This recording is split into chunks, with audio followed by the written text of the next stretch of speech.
मशरिक news के नाजरीन आदाब। दिन भर की अहम खबरें। CAA के खिलाफ दिल्ली के जामा मस्जिद पे जबरदस्त एहतजाज।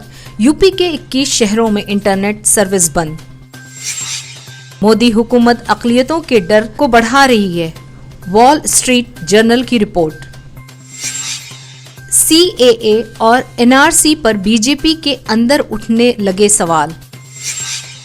125 करोड़ लोगों के पास है आधार कार्ड, UIDAI का दावा। मुसलमानों को नजरअंदाज करता है CAA, नहीं करेंगे नाफिज, पुडुचेरी के वजीर आला।